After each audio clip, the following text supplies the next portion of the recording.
चलो भाई ठीक है फिर। अमन कुछ क्वेश्चन आपका?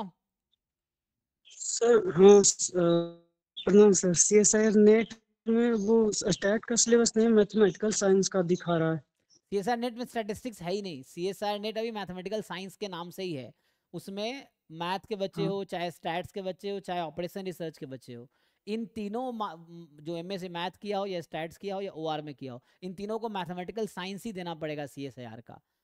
ठीक है, तो मैथमेटिकल साइंस ही देना है आपको भी, सबको देना पड़ेगा। अभी जरूरत नहीं आपको, आप तो एमएससी आईटी बॉम्बे जाओगे, अभी प्लेसमेंट लेके निकल सकते हो, और देना चाहो तो बीच में दे सकते हो। तो मैथमेटिकल साइंस का ही पेपर है, सीएसआर स्टैटिस्टिक्स नाम से पेपर नहीं है। मैं स्टैटिस्टिक्स क्योंकि उसमें 4 यूनिट है, सिलेबस आप देखोगे ना अगर उसका, तो 4 यूनिट है। यूनिट 1 में है लीनियर रियल, यूनिट 2 में है complex analysis group theory, unit 3 में है differential equation integral equation, and unit 4 में स्टैटिस्टिक्स एंड ऑपरेशन रिसर्च। ऐसे करके 4 यूनिट है, 8 सब्जेक्ट अराउंड ऑलमोस्ट मोटे तौर पे है। तो जैसे पेपर सीएसआर नेट का टोटल अगर देखोगे ना तुम, तो टोटल पेपर 445 मार्क्स का आता है, ठीक है। और अटेम्प्ट सिर्फ 200 मार्क्स के क्वेश्चन करने होते हैं। तो इसलिए ऐसा इसलिए है क्योंकि जो जिस एरिया का बच्चा है उसी एरिया का क्वेश्चन करे। तो जैसे स्टैट्स बैकग्राउंड का बच्चा है तो उनको हम कहते हैं कि यूनिट 1 के क्वेश्चन करो लीनियर रियल, और यूनिट 4 के क्वेश्चन करो math statistics and operation research. Operation research का एक ही क्वेश्चन आता है।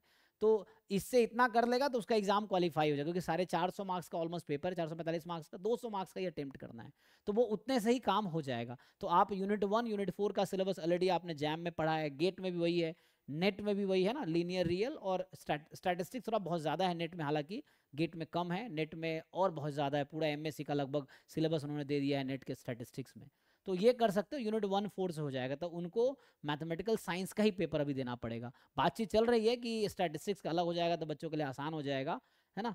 क्योंकि और ऐसे स्ट्रिक्टेड नहीं है कि इसी यूनिट के करना है, कोई बच्चा कोई क्वेश्चन अटेम्प्ट कर सकता है किसी भी यूनिट का, ऐसा नहीं है। लेकिन बस प्रेफरेंस होता है कि हाँ आप स्टैट्स के हो तो ऑब्वियसली आप जो पढ़े होगे वही अटेम्प्ट करोगे, नहीं तो आपको अब जैसे एग्जांपल डिफरेंशियल इक्वेशन हो गया, या ग्रुप थ्योरी हो गया, या कॉम्प्लेक्स एनालिसिस बच्चा पढ़ता ही नहीं है एमएससी स्टैट्स में, तो कैसे अटेम्प्ट करेगा।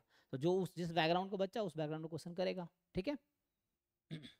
तो मैथमेटिकल साइंस हाँ का ही सर, पेपर यही है। देख रहे थे।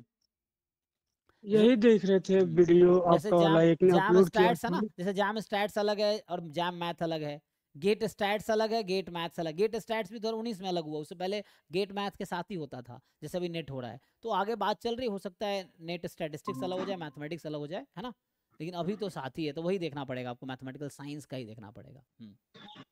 ठीक है। सर ये इसलिए देख रहे थे ना, क्योंकि इसके MSc प्लस अगर ये रहेगा तो कोई भी सेंट्रल यूनिवर्सिटी में आप बोल रहे थे कि जॉब, अप्लाई हो हाँ, जाएगा सेंट्रल प्रोफेसर। यूनिवर्सिटी या स्टेट यूनिवर्सिटी में असिस्टेंट प्रोफेसर बन सकते हो, है ना। तो एमएससी प्लस नेट एलिजिबिलिटी है, एमएससी हो गया और नेट अगर तुम्हारा निकल जाता है तो किसी अप्लाई कर सकते हो आप किसी स्टेट यूनिवर्सिटी, सेंट्रल यूनिवर्सिटी, या इवन प्राइवेट यूनिवर्सिटी में भी अप्लाई कर सकते हो असिस्टेंट प्रोफेसर के लिए। ये एलिजिबिलिटी ये है अभी गवर्नमेंट की। ओके सर, ठीक है, थैंक ट्राई यू। एग्जाम दे के देख लो, हो जाएगा। ऐसे भी तुमने जैम की अच्छे से तैयारी हाँ की है दे ना, देंगे। तो उसी बेसिस पे तुम अगर एग्जाम दे दोगे ना तो भी हो जाएगा, चांसेस हैं। ये चीज़ है, बस आपको क्या 200 में से 100 मार्क्स लाना पड़ता है। इसमें दो मतलब बताएं 445 नंबर का पेपर है, उसमें से आपको जैसे अगर तुम्हें स्पेशली बताऊं, देखा ही होगा वीडियो कई सारे हैं, जैसे उसमें ना part A, part B, part C, NET का पेपर है 3 पार्ट में लिखा रहता है। नेट का अगर पेपर देखोगे तो 3 पार्ट में है। पार्ट ए एप्टीट्यूड है, जैसे गेट में जो एप्टीट्यूड आता है ना, तो वैसे ही यहाँ भी एप्टीट्यूड है। इसमें टोटल है ना 20 क्वेश्चन आते हैं और 15 अटेम्प्ट करना होता है। ईच क्वेश्चन यहाँ 2 मार्क्स का है, ठीक है। 30 नंबर तो ये करना ही है सबको, 30 मार्क्स से करना ही है। फिर पार्ट बी में 4 यूनिट है, ठीक है। तो 4 यूनिट में टोटल मिला के मैं बताऊं, जैसे होता है 12 8 8 12, मतलब यूनिट 1 यूनिट 2 यूनिट 3 यूनिट 4 ऐसा है। तो ये टोटल आते हैं 40 क्वेश्चन, जो कि ईच 3 मार्क्स के हैं। आपको अटेम्प्ट करने हैं 25, तो 75 मार्क्स के यहाँ से करने हैं। ऐसी सी में टोटल आपके पास 60 क्वेश्चन है और अटेम्प्ट यहाँ सिर्फ 20 क्वेश्चन करने हैं। 60 में से यहाँ सिर्फ 20 क्वेश्चन, एक क्वेश्चन यहाँ 4.75 मार्क्स का है। तो ये एप्टीट्यूड हो गया, ये MCQ है, सिंगल करेक्ट ऑप्शन, और ये MSQ होता है, यूनिट 1 2 3 4 से काउंट करना पड़ेगा मुझे। तो ये इसमें से 20 आपको अटेम्प्ट करने होते हैं। तो ये पैटर्न है इसका, ठीक है। तो ये 95 आई थिंक हो जाएगा।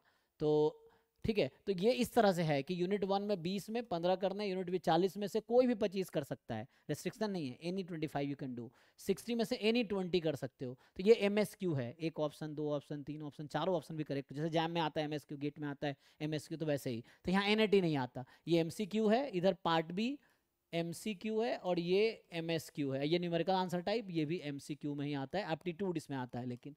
तो ये आपका पैटर्न है। सो टोटल आप देखोगे तो ये 445 मार्क्स का है, और हमें अटेम्प्ट करना है, टोटल ऐड करोगे 200 मार्क्स का। कट ऑफ आता है 100 मार्क्स। अगर जनरल बच्चा 100 प्लस स्कोर कर लेता है तो हो जाएगा। कई बार बहुत आसान पेपर आ गया तो 110 तक कट ऑफ चला जाता है। नेट का तो 100 के आसपास ही रहता है। इसमें भी 3 कैटेगरी है, ये जो नेट का एग्जाम है ना, इसमें 3 पर्पस है इसका। एक तो होता है PhD admission, direct PhD only admission के लिए।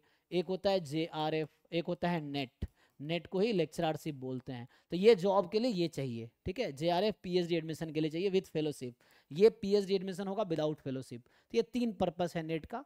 एक ही एग्जाम होता है, कट ऑफ तीनों का अलग अलग होता है। वो पूछते हैं आप किसके लिए अप्लाई करो, जब अप्लाई करोगे तो पूछेंगे किसके लिए अप्लाई करना, PhD के लिए, JRF के लिए, इसके लिए या सबके लिए। तो ऑल का भी ऑप्शन रहता है, ठीक है।